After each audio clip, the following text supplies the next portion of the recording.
আপনারা জানেন দেশবাসী আজ সারা দেশেই শোকের ছায়া পড়েছে।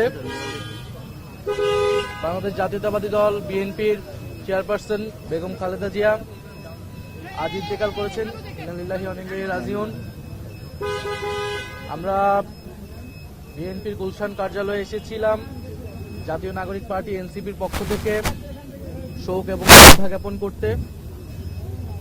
বেগম খালেদা জিয়া অনেকদিন ধরেই তিনি অসুস্থ ছিলেন। আমরা চেয়েছিলাম, মহান আল্লাহর কাছে আমরা দোয়াও জানিয়েছিলাম যাতে তিনি এবারও সুস্থ হয়ে উঠেন, কারণ বাংলাদেশ যেই সংকটকালের মধ্য দিয়ে যাচ্ছে 24-এর গণ অভ্যুত্থান পরবর্তী সময়ে আমাদের যেই গণতন্ত্রের অগ্রযাত্রা শুরু হয়েছে নতুন করে, এই সময় বেগম খালেদা জিয়া জাতির অভিভাবক হিসেবে ছিলেন।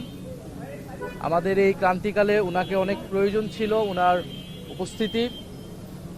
বেগম খালেদা জিয়া বাংলাদেশের ইতিহাসে, বাংলাদেশের গণতন্ত্রের সংগ্রামে, সার্বভৌমত্বের সংগ্রামে অবিস্মরণীয় হয়ে থাকবেন।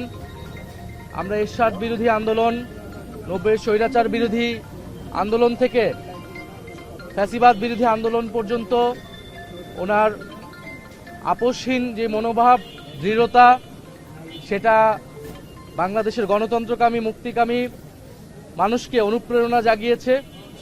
এবং আমরা বিশ্বাস করি বাংলাদেশের সার্বভৌমত্ব রক্ষার্থে, আধিপত্যবাদ মুক্ত করতে বাংলাদেশকে এবং গণতন্ত্র প্রতিষ্ঠার এই লড়াইয়ে, যেই লড়াইয়ে আমরা 24-এর প্রজন্ম আবারও শুরু করেছে, সেই লড়াইয়ে বেগম খালেদা জিয়া অনুপ্রেরণা হয়ে থাকবেন এই প্রজন্মের কাছে এবং ভবিষ্যৎ প্রজন্মের কাছে।